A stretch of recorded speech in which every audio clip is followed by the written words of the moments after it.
I was thinking about what to say today in this moment in history.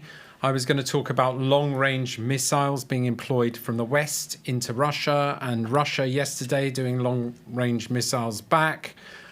Instead, something on Radio 3 this morning caught my breath. There's a saying amongst musicians that if you get the timing of the overture to the Marriage of Figaro correct, it's the same amount of time it takes to boil an egg. And that made me think about my late dear father-in-law and his love of Mozart and mathematics and boiled eggs. Welcome to the Internet Seriously. I'm Lucien Taylor from Oxford. I'm Emily Taylor from Oxford. Kieren McCarthy from chilly London with a cup of tea.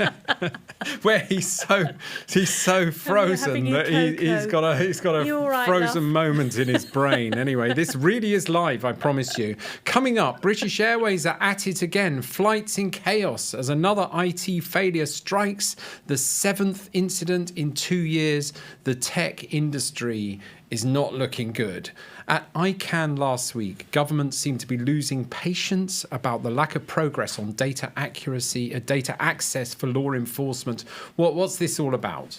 And finally, China has hacked into surveillance system in the US and in Japan, a helpline for people wanting to get away from the Yakuza, I think that's how you say it, Kieren will correct me later, has been phished.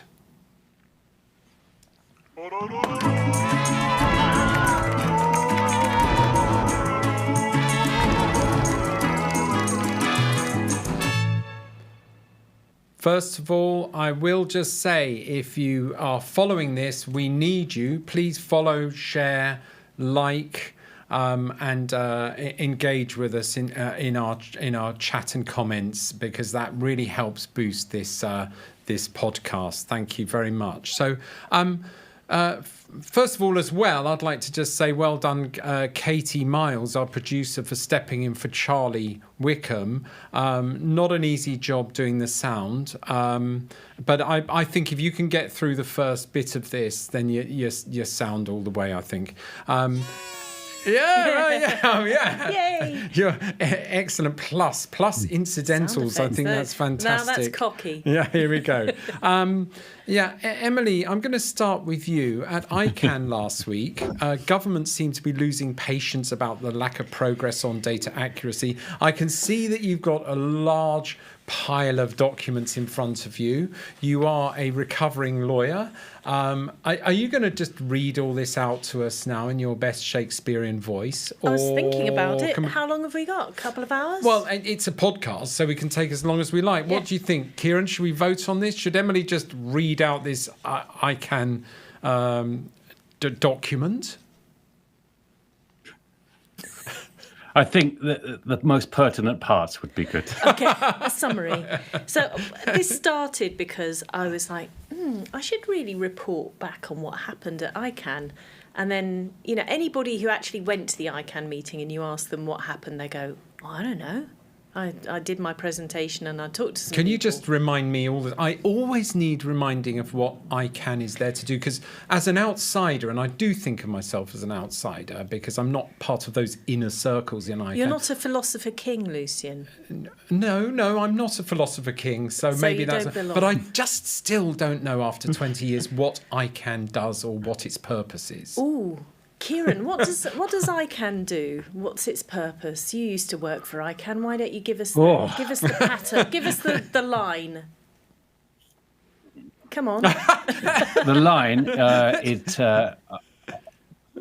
it oversees the internet's domain name system and numbering systems and helps produce policies that are adopted worldwide that maintain a global interoperable internet. Oh, well done. Actually, that's pretty good, Kieren. I'm just going to... Well, Kieren was a communication specialist, so that's pretty good. But I keep forgetting that. I don't know why. Yeah, and I think... Because they run these events, really. They're event managers, aren't they, that run these great... I think they would call them meetings of the multi-stakeholder community, which is how ICANN makes that policy to keep the internet Yeah, but back on their meetings, I mean, I went to Brazil and went to one of their meetings, and they had a sort of backstage area that was like a Metallica concert. They had big sofas in the background for the sort of high ups there, and it was a sort of this great big area. It was amazing. Yeah. I mean, and partly because ICANN does a lot of, a contemporary transcribing of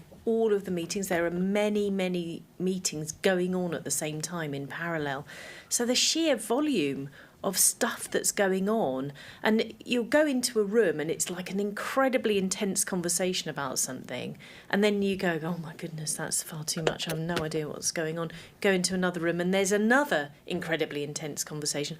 All of that is broadcast, all of that is, there's remote participation, and actually ICANN was years ahead in terms of managing remote meetings, but that takes a lot. So you do go backstage and you're like, blimey, so many screens, so many people, so many things going on. So this week, they've been talking, they have lots of subgroups, don't they? They say it's multi-stakeholder, and from my understanding it's not really, is it? Because there are just different factions that meet as different subgroups. And so it's not multi-stakeholder, is it? You've got sort of what are called the contracted parties who meet as one group, and then the government representatives that meet as another group. Is that right? Yeah, I mean, the ICANN structure is typical of what happens when you get engineers to design a governance structure. It's incredibly engineered. If you've got a government... So you get people sitting in their silos. So you've got governments who advise, you've got other advisory committees include the numbering authorities. You also have an advisory committee for end users, the at-large group. So basically, you've there. You've got the actual engine that makes policy, which is called the Generic Names Support Organisation, the GNSO, which itself breaks out into several subgroups, which are called stakeholder groups.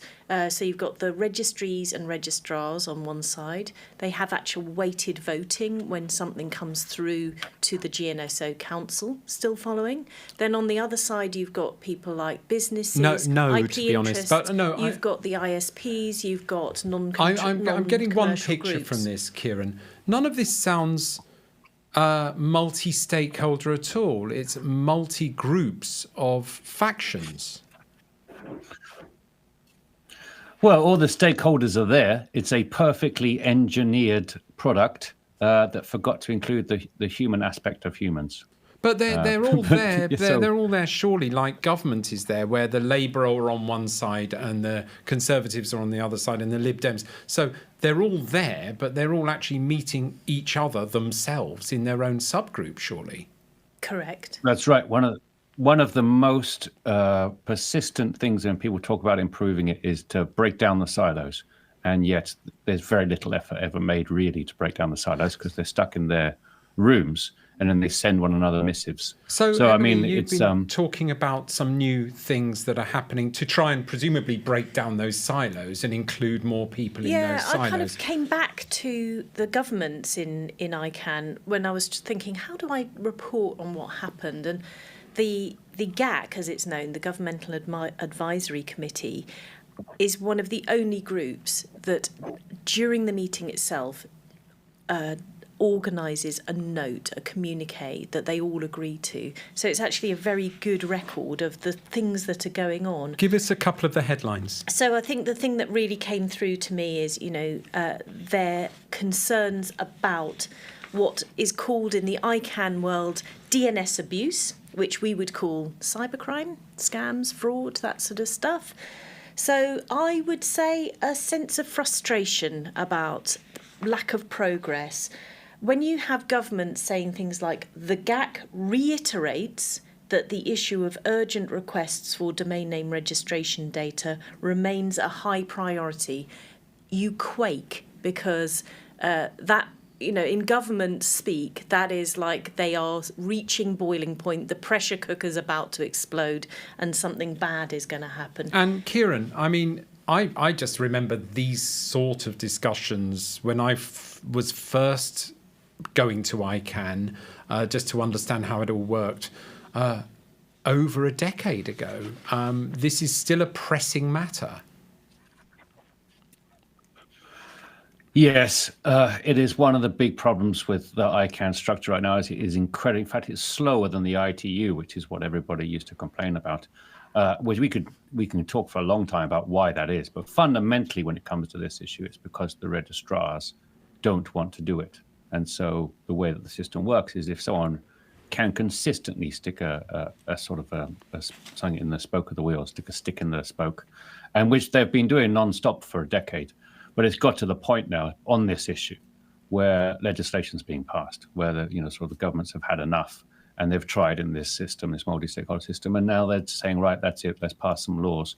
And then it probably sounds silly to people that don't spend much time in diplomatic worlds, but reiterates is never good. That means the governments have made it clear, and now they're really making it clear.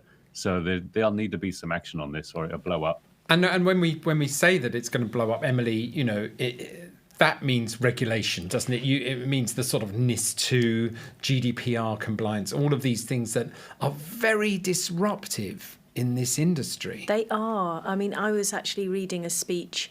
I want to get Eleanor Dews on this podcast. Who's she? She's a lawyer who was actually the UK's lead negotiator for the General Data Protection Regulation back in the day. So she's really into shutting down the data and shutting down the sharing. She really isn't. She's been surprised at how it's been used for that. That was a rhetorical question because I have met her and she is very... One of the things she said in her speech is that there are 115 bits of legislation in the EU on digital issues.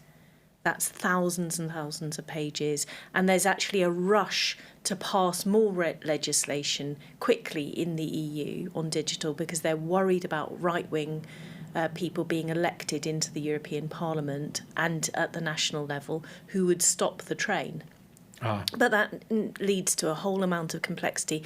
For us, in the domain name sector, we're all thinking about NIS2, which is generally about information security, but has some bits related to the domain name. And you can actually track the progress.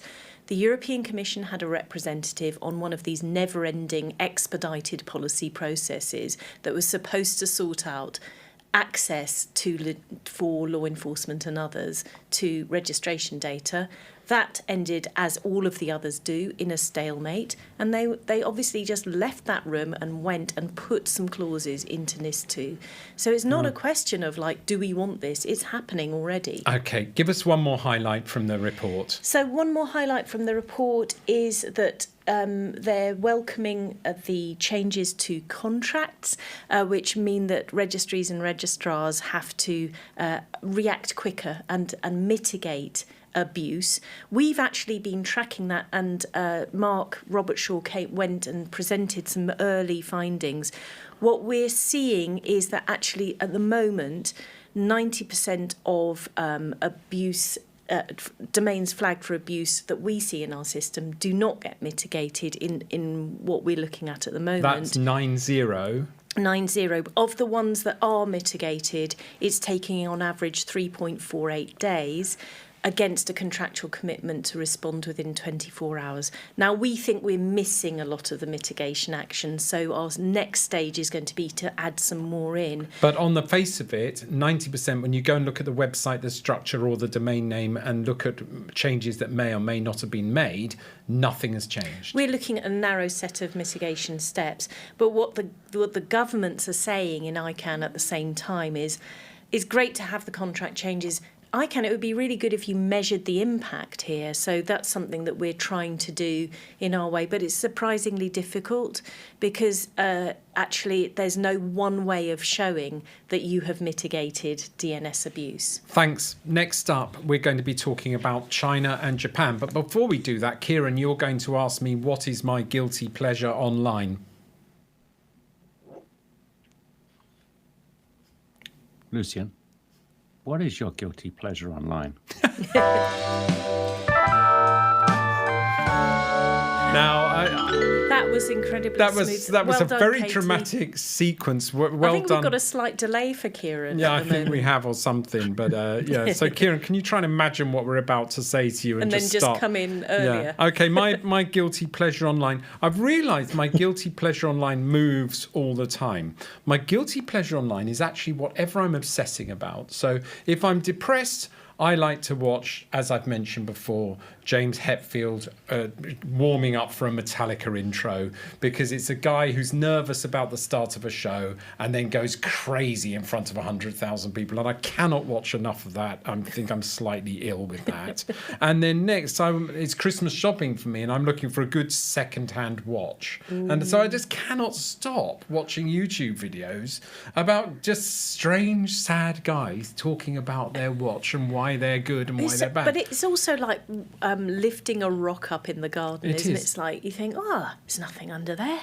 There's a huge, huge world of guys who make YouTube videos about watches. And in a way, the more boring they are, the more you trust them, And now I'm going to be talking about the Omega Aqua Terra watch. Now, this one is the watch of all watches. If you're going to have a watch, you've got to have a watch that people don't notice. But if they choose to notice the watch, that is the watch that they notice. Wow. Yeah, and you're like, God, this is great stuff.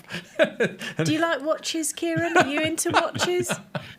Is this something that we should start a support group about? Not on any level. Not on any level. I've never understood a watch. Yeah, but I understand Do you the wear a guilty watch? pleasure. Yeah. I think Kieran's being a bit superior here. He was Kieren was obsessing about his lighting stuff and looking at videos online for that. Oh, look, here we go. I think that looks very nice. Here we are. This is now what we're looking at here is the new version of the Aquaterra, and the bracelet is slightly chamfered. You'll notice it's not a straight tank trap bracelet. It's actually, and the beautiful blue fascia. You'll notice that there's a bit of drop shadow on that fascia, and so on and so on. So I've been hearing it all. I don't know what's the matter with me. I think I'm depressed, you're depressed about the missiles. Anyway, Kieren, China's there's two stories here really about infiltration and phishing and hacking. China's hacked into a surveillance system in the US, and in Japan a helpline for people wanting to get away from the Yakuza. What is that? Yeah, these are two examples of where bad security is actually going to really put people's lives at risk. So the US has had a long time a surveillance system where it basically co-ops the tech firms, in this case the telcos, to provide too much information to the secret services and so on and so forth, the intelligence services. And my bet is that some of this technology is quite old these days. And so the Chinese have managed to hack into the surveillance system. And so the Senate Intelligence Committee has admitted this and said, we are fearful that they've been listening into phone calls and reading people's texts, which is usually what the US government is doing. So that's pretty depressing. And I have to say, I'm going to put in my bit that that whole system, which is propped up by bad law and compliant senators, needs to fundamentally change. And I hope that this hacking will cause them to actually think afresh about how to actually do this, because it's not a good system. And on the other side, which is... Yeah, sorry, Kieren, no, carry on, please, sorry. No, and on the other side, they set up a helpline for people who want to leave the Yakuza, which is basically the Japanese mafia, a sort of famously violent organization, promising full confidentiality. Contact us and we'll help you get out, because it's very difficult to get out of that organization, organized crime. And their systems were phished. Some guy who was working on it got an email saying, "Oh, you've been hacked or something. Please contact this call center to fix it," which he did. And then, of course, the Yakuza got access. So now there's a couple of thousand people whose lives are at serious risk who are contacting them to say, "I want to escape organized crime." And our organized crime has their personal details. So that is not good. And Emily, this follows on from the Global Anti-Scam Alliance we were listening to in Washington, cases where people are phishing, are engaging in a relationship with people online and then getting them to subsequently report problems to legal services and actually watching what they're typing into those report forms.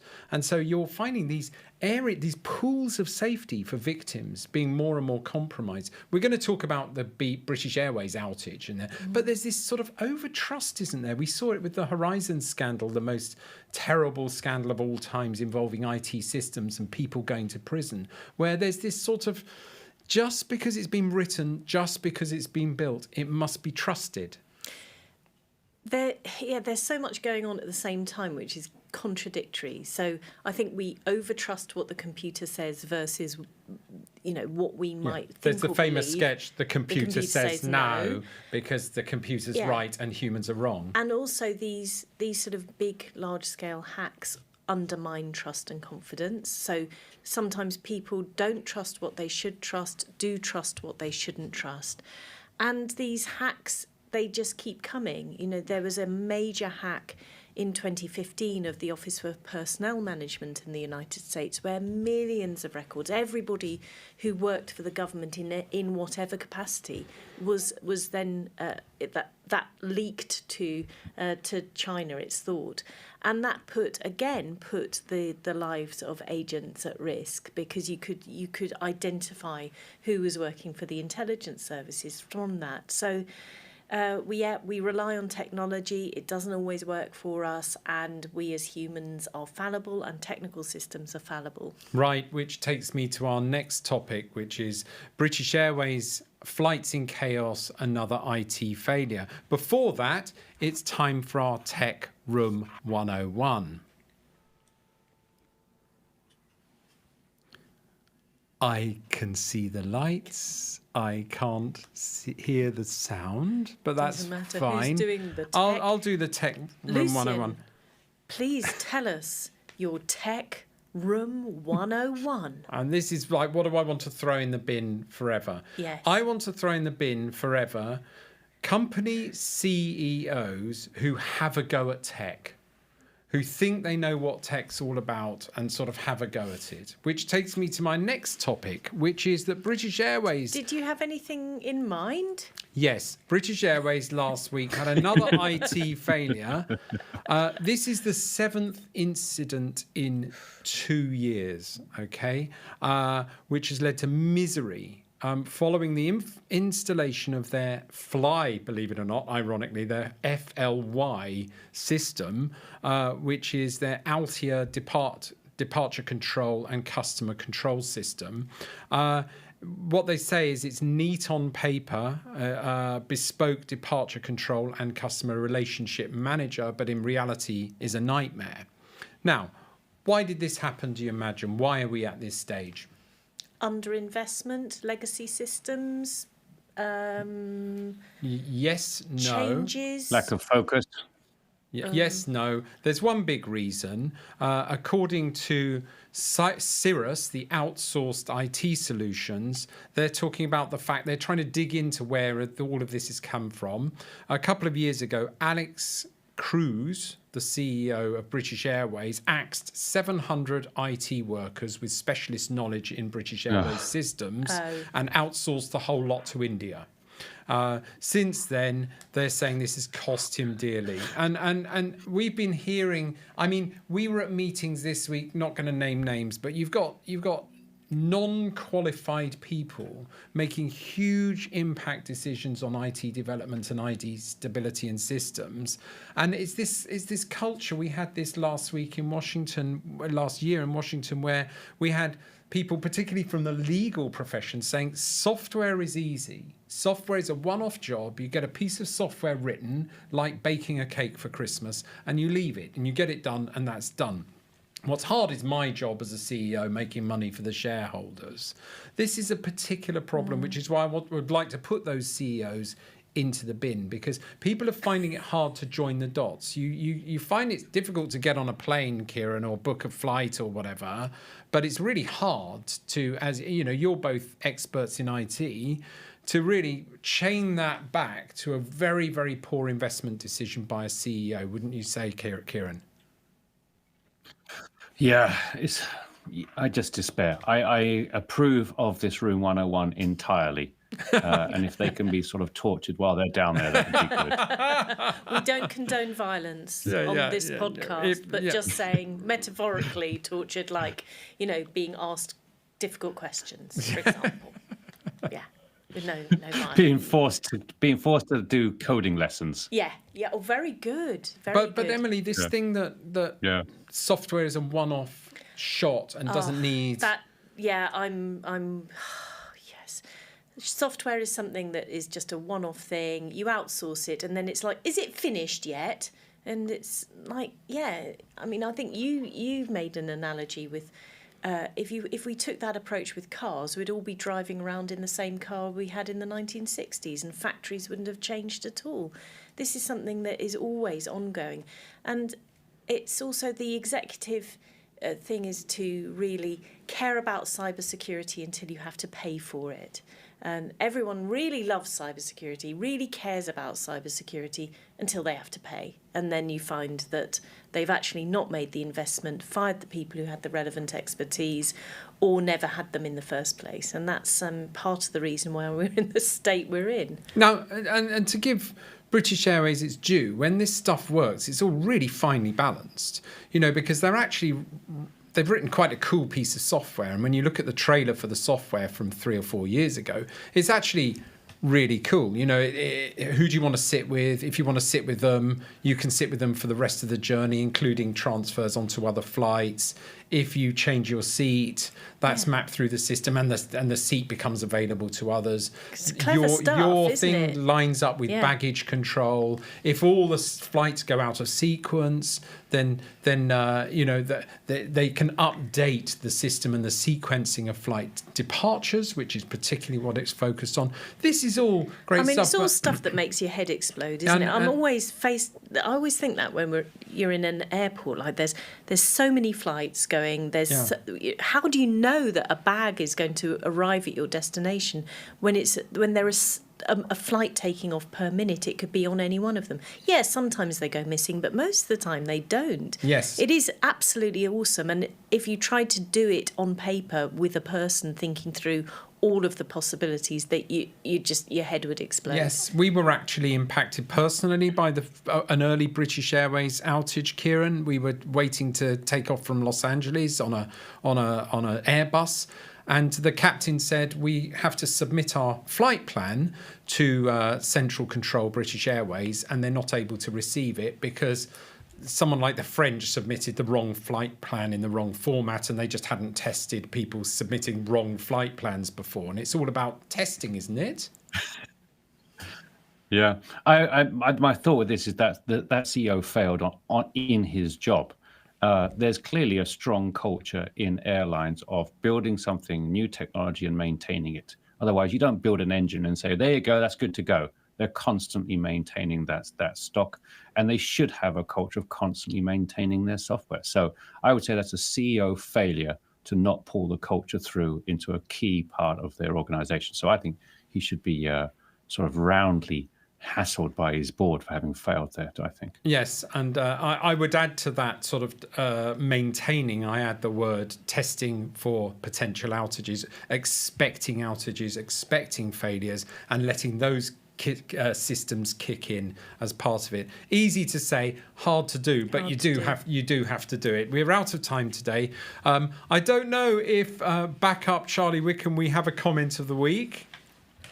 No comment this week. No comment this week, but that was a very nice voice of God, I would say. Yes. No comment this week, but anyway, well done to Katie and Igor. God is the woman.